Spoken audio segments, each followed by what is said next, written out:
3 years ago, Jon Rahm walked away from the PGA Tour with the richest contract in golf history in his back pocket.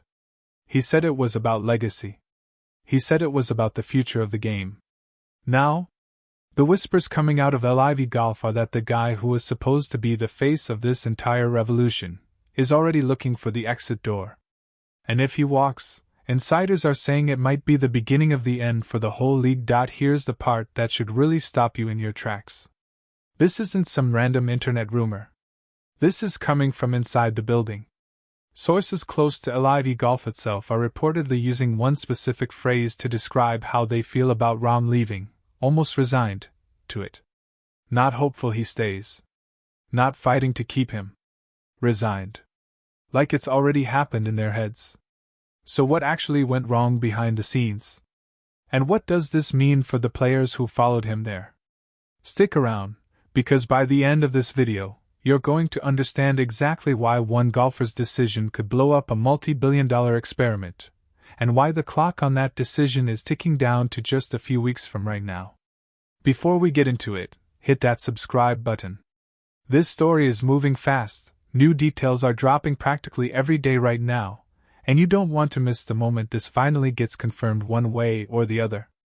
Alright, let's dig in. To understand how big this potential departure actually is, you have to go back to the moment Jon Rahm shocked the golf world in the first place. This wasn't some fringe player chasing a payday. Rahm was the world number one. A 2-time major champion. A Masters winner. A Spaniard carrying the torch of Seve Ballesteros and Sergio Garcia into a new generation. When he left the PGA Tour to join LIV, it wasn't framed as a cash grab, it was framed as a statement. Rahm publicly argued he believed in LIV's model, that he thought it represented where professional golf was heading, and that he wanted to help shape it rather than just cash a check from it. That mattered because up until that point, LIV had mostly been signing players on the back nine of their careers, or players who'd fallen out of favor. Rahm was different. He was in his prime. He was the validation LIV needed to prove this wasn't just a retirement league for aging stars chasing Saudi money. Fast forward to now, and the picture looks completely different. According to reporting from The Telegraph, sources within LIV are increasingly bracing for Rahm to walk away once the 2026 season wraps up. And according to multiple outlets, a final decision from Rahm himself is expected within the coming weeks, meaning by the time some of you are watching this, we might already have an answer. So what actually changed? Because 3 years ago, this was the guy defending the project. Now he's reportedly not even excited about where it's headed. A big piece of this comes down to money, but maybe not in the way you'd expect. This isn't about Rahm wanting more cash. It's about LIV's entire financial foundation shifting under everyone's feet. Earlier this year, Saudi Arabia's Public Investment Fund, the entity that has bankrolled LIV Golf from day one, announced it would stop funding the league once this season ends. That single decision sent shockwaves through the entire organization. In the scramble that followed, LIV's leadership, including CEO Scott O'Neill, went hunting for a new financial backer. Earlier this month, LIV announced it had secured what it called a lead investor, but here's the catch. They haven't named who it is. They haven't disclosed how much money is actually involved. And multiple reports indicate that the deal isn't close to finalized, with financial group BC Partners reportedly connected to the arrangement through its credit division. On top of that uncertainty, LIV also announced a new plan letting golfers own equity in the league itself, essentially asking players to trade guaranteed money for a stake in a company whose long-term funding is still a giant question mark. And according to the Telegraph's reporting, Rahm reportedly isn't enthusiastic about that new direction at all. Then there's the shrinking schedule.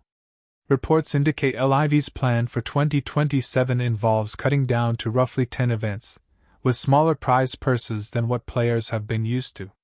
For a guy who joined LIV believing in its scale and ambition, a smaller, leaner, less certain version of the league is apparently not the pitch that's keeping him around. Now here's where this story gets personal, not just financial. Jon Rahm isn't just a top golfer, he's one of the most important Ryder Cup players Europe has. And that competition means something different to European golfers than almost anything else in the sport. It's not about prize money. It's about pride, legacy, and putting on that jersey for your continent. Back in May, Rahm struck a special arrangement with the DP World Tour, the European Tour, to preserve his Ryder Cup eligibility while still playing for LIV. As part of that deal, he agreed to settle outstanding fines from when he first left for LIV back in 2024, and committed to playing a handful of DP World Tour events on the side. But that safety net players like Rahm have been relying on? It's reportedly disappearing. The Athletic reported that the DP World Tour has begun directly notifying LIV members that the special conditional release arrangement, the one that let them jump between tours without facing fines, is not expected to survive past this season. Sources briefed on the situation say players have been told, in no uncertain terms, not to build their 2027 plans around an extension of that deal. Translation: the bridge back to mainstream golf is being dismantled, brick by brick, in real time. If you're a LIV player who ever wants to compete in a Ryder Cup again, or tee it up regularly against the best players in the world outside of LIV's own bubble, the window to make that move is closing fast. Let's be clear about something. Walking away from LIV isn't as simple as just showing up on the PGA Tour the following week. According to current PGA Tour policy, any player who competes in what the Tour considers an unsanctioned event faces a 1-year suspension. That rule is currently playing out in real time with Patrick Reed, who has been serving exactly that suspension and is reportedly close to being welcomed back.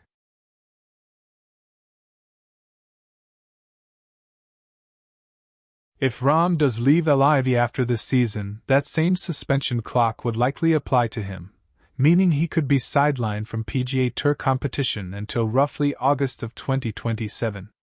That's a massive sacrifice for a player still in his prime, still ranked among the best in the world.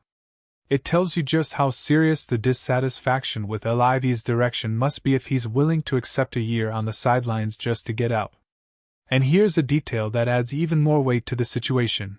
Earlier this year, Rahm was reportedly offered a pathway back to the PGA Tour alongside 2 other major LIV stars. He turned it down. So did the other 2. Only one LIV golfer, Brooks Koepka, accepted a return offer through the Tour's so-called returning membership program for the 2026 season. Which makes the timing of this new reporting even more significant. It suggests something shifted for Rahm specifically, recently, that wasn't true even a few months ago. This is the part of the story that should really make you sit up. It's not just outside reporters speculating from a distance. According to the Telegraph's James Corrigan, people inside LIV Golf itself are already emotionally preparing for Rahm's exit.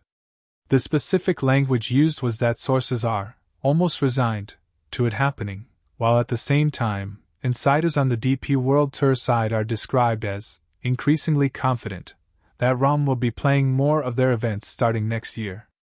Read between those 2 lines and you get a pretty clear picture. One side is bracing for a loss. The other side is quietly celebrating a win they haven't announced yet. It's also worth noting Rahm has not personally confirmed anything. As of this reporting, he has not made a public statement declaring he's leaving. Corrigan's reporting frames this as a decision still being finalized, expected to land in the coming weeks. So this remains, technically, unconfirmed, which means anything could still shift between now and his actual announcement. That uncertainty is exactly why this story is worth watching closely rather than assuming it's a done deal. Adding even more intrigue, this reporting broke just days after Rahm won his 3rd consecutive individual season championship on LIV, at an event in New York. Think about that for a second. He is playing arguably the best golf of his LIV career, dominating the individual standings for a 3rd straight year, and reportedly still planning to walk away. That's not a player leaving because he's struggling to compete. That's a player leaving despite winning. That detail matters because it undercuts any theory that this is about performance, or Rahm losing confidence in his game. If anything, it strengthens the case that this is entirely about the direction and stability of the league itself, not about Rahm's ability to succeed within it. Meanwhile, LIV's 2026 season is winding down fast. The league confirmed it's cancelling its previously planned season-ending team championship event that had been scheduled for late August in Michigan. Instead, the season will now close out with the Indianapolis area event, meaning the clock on this season, and potentially on Rahm's LIV career, is closing far sooner than most fans probably realized. Now let's zoom out, because this isn't just about one player's next contract. Jon Rahm and Bryson DeChambeau are widely viewed as the two biggest draws left on LIV's roster, the two names casual golf fans actually recognize and tune in for. Multiple analysts and fans alike have floated the idea that LIV simply cannot survive as a serious golf product without at least one of them. And DeChambeau's situation adds another layer of tension to all of this. Reports indicate he's due for a new contract heading into next year. If LIV, already scrambling to lock down secure funding from an unnamed investor, can't put together the money to keep DeChambeau either, you're looking at a scenario where the league could lose both of its headline stars within the same off-season. Social reaction to the news has been blunt, to put it mildly. Golf fans online have openly speculated that if Rahm leaves, the league may as well shut down entirely. Others have pointed out that the warning signs have been building for a long time, arguing this outcome felt inevitable once the Saudi funding pullback was announced earlier in the year. Whether that reaction is fair or overblown is up for debate, but it tells you how fragile public perception of LIV's long-term viability has become, especially with its financial future resting on an investor deal that still hasn't even been finalized or named publicly. If Rahm does walk, expect him to sit out roughly a year under PGA Tour suspension rules before he's eligible to return to regular competition, similar to what Patrick Reed has experienced. In the meantime, he'd likely lean heavily on DP World Tour events to stay competitive, and preserve his path back to Ryder Cup contention for Europe. And if he stays? That would be just as big a story, because it would mean LIV somehow convinced its most prominent star to buy into a smaller, leaner, financially uncertain version of the league he originally joined at its most ambitious moment. Either way, we're getting an answer soon. Reports point to a final decision landing within the coming weeks, right around the same time LIV's season wraps up in Indianapolis. So if you don't want to miss the moment this finally breaks one way or the other, make sure you're subscribed and you've got notifications turned on, because you can bet we'll be covering it the second it's official. What started 3 years ago as one of the most shocking defections in golf history might be about to end with an equally shocking return. And if it happens, it won't just be a story about one player changing tours. It could be the moment historians point back to as the beginning of the end for LIV Golf as we know it. Let me know in the comments, do you think Jon Rahm walks away, or does LIV find a way to keep him? And while you're down there, drop a like on this video if you want more breaking coverage like this the moment new details drop. Thanks for watching, and I'll see you in the next one.